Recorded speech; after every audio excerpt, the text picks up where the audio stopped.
which was a Mercedes-Benz V-Boot Coupe. That's 2-door. You know, I bought the car for 120,000 as at that time, very cheap. And yes, one thing about the Mercedes-Benz used, they are very cheap. They come at very ridiculous prices. You know, man, that's don't tell me I go find work. They say by driving not go pay.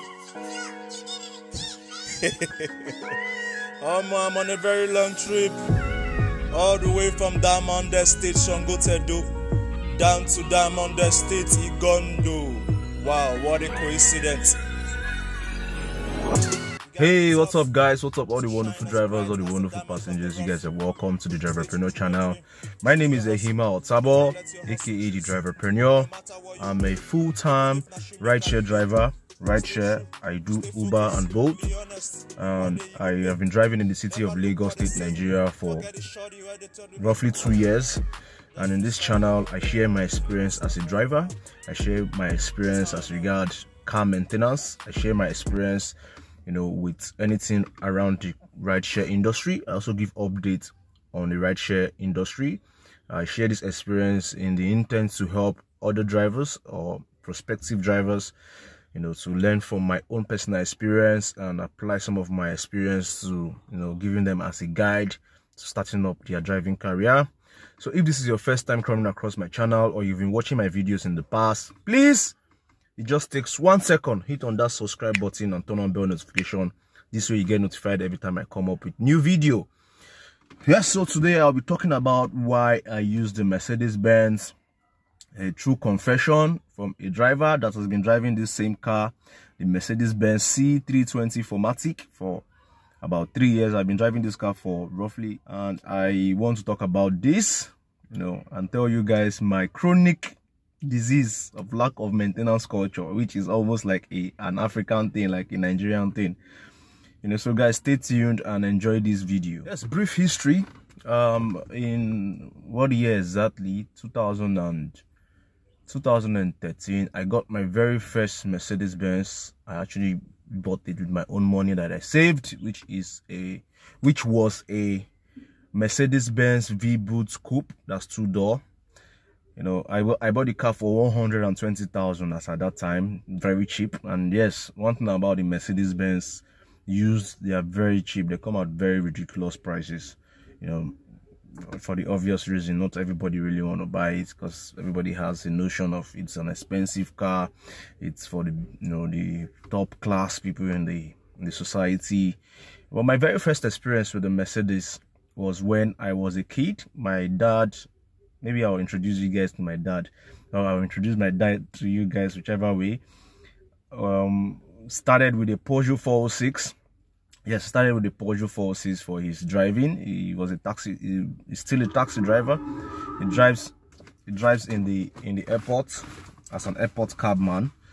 You know, so when after driving the Peugeot, he eventually bought the Mercedes-Benz regular, which I really loved the car. The car really felt very different, the handling and all. So I started driving that. I started learning to drive with the Mercedes regular.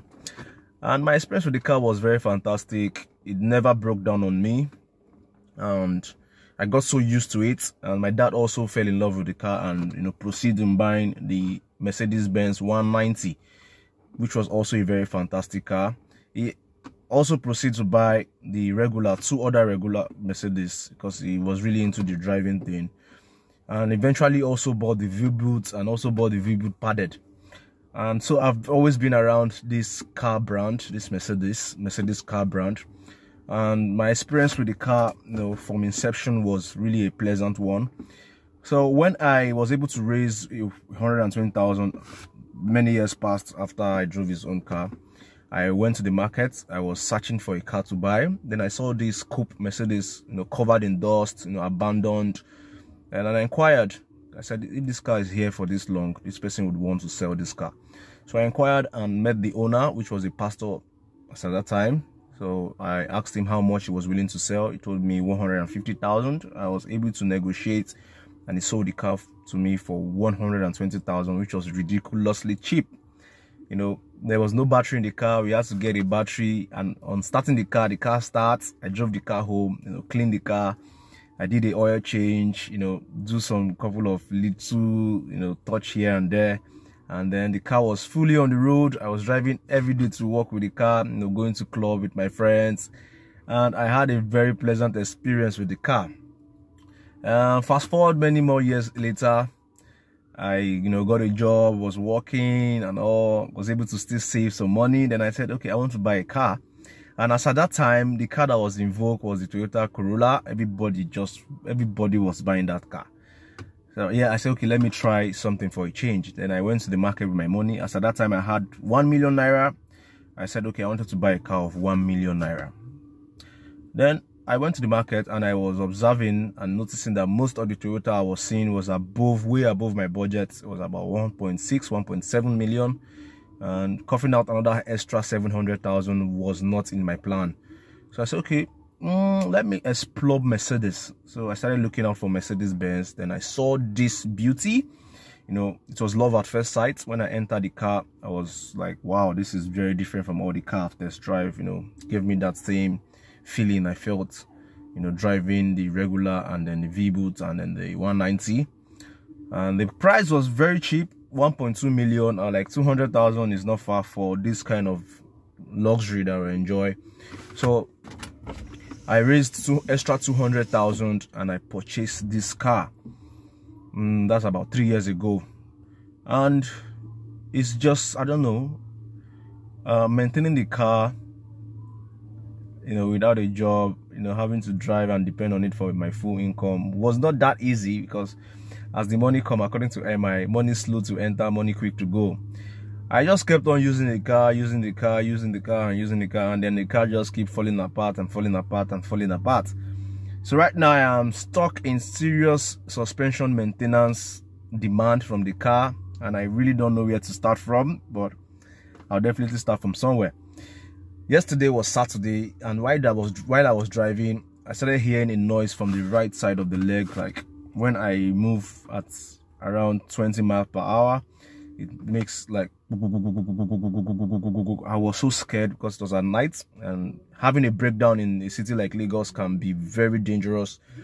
A roadside breakdown can be very dangerous. There's no security operative that is even trying to protect you, and a lot of hoodlums are lying all around Lagos looking for people to take advantage of. But I was able to drive the car home, and if you ask me, this car has really, paid its dues. I have not done any major suspension works on the car, and this car just keeps going and has never ever broken down on me on the road. I'm home. It actually brought me home that last night with all the noise I was hearing in the legs. So this morning I intend to check what the problem is. I'll be jacking that where I heard the noise. I'll take out the tire, inspect it, and see if it's something, because today is Sunday. And I told you guys something about Sunday. Never miss driving on Sunday. So I must drive on Sunday. I must go on the road on Sunday, because bills have to be paid. There's medical insurance to be paid. There's children's school fee. There's my child has to pay a crèche fee, and all those kind of things. So I'll be checking it and see if I can diagnose what the problem is and, fixing it. Yeah, so why do I drive the Mercedes? Why do I still drive the Mercedes? Because when I bought this car, I didn't intend to drive it on the platform as, a rideshare car.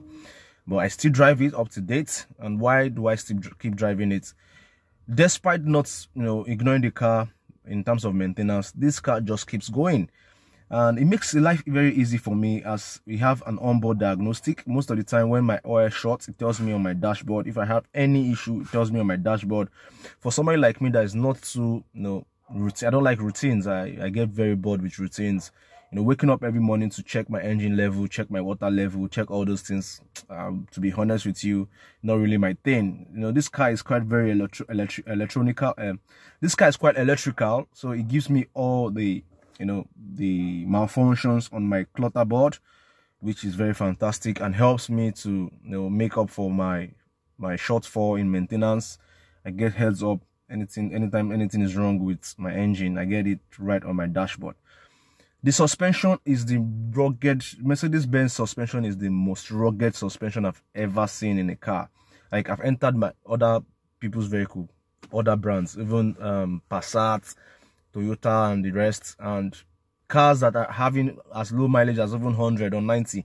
When you drive it, you still hear some few noise on the legs. But this car once you enter on good roads, it drives like a dream, you know, despite not even maintaining it. I must confess, I've really neglected the car when it comes to maintenance, and I promise to change.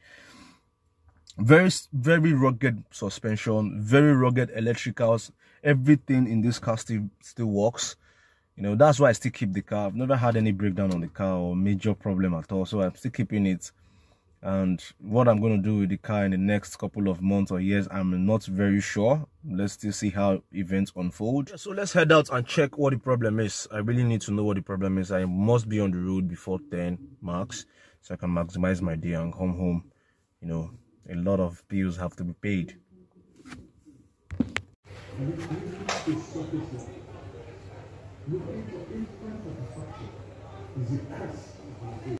And yes, those things I had, you know, on the thumbnail, those, you know, should I say device, those are stereo racks, and those two standing are stereo racks. Then the one on the floor is a shaft, and they are not from this car. Actually from my dad's car. My dad eventually switched to driving the Toyota, which is Toyota Camry. They call it popularly known as Big Daddy here in Nigeria. And you know, from observing his experience with the car, the suspensions are not as rugged as this. My dad has changed suspensions countless times, whereas I haven't changed any of my suspension. Aside one, I changed one way back. Just at this the rear rights. I changed the rear rights. But I've seen my dad change suspension a couple of times. I've seen him. This is two steering rack. He has changed steering rack like 3 times. Shafts, I can't count the number of times he has changed the shaft. But I still keep driving my own, and I'm like, in comparing that, I'll be like, man, I think this guy is not as bad as people make it seem. So that's part of the reason why I still drive a Mercedes Benz for my rideshare business. So let's head straight out to, you know, see if we can diagnose this problem and get it fixed.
Wow, it's a rainy day. Rain just started falling, so I had to quickly just, you know, wrap up. I was able to diagnose what the problem is, and it appears to be my tie rod steering knuckle. You know, let me use this as this exact stuff. It moves, so when I move at some certain speed, it moves in and out and makes the legs wobble.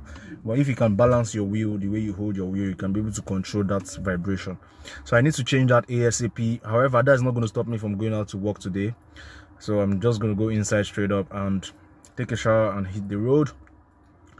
Yeah, let me still mention some few things why I use a Mercedes. Is one, it doesn't stereotype me as a rideshare driver. A lot of times where I go drop off, you know, into hotels and all, they don't give you this label that you're an Uber driver. And in a city like Lagos, that can be an advantage to you, you know, from all these harassments, from the VIS and all those the bodies that are out there to get Uber drivers. So that is it for today's video. Hope you guys enjoyed the video. Let me know the car you use in the comment section and the common problems and the problem you face using that particular car. So remember to subscribe. Please hit on the like button, share this video. Thank you guys for staying to the end. It's from the Driverpreneur to all you guys out there. I'm saying peace and stay safe.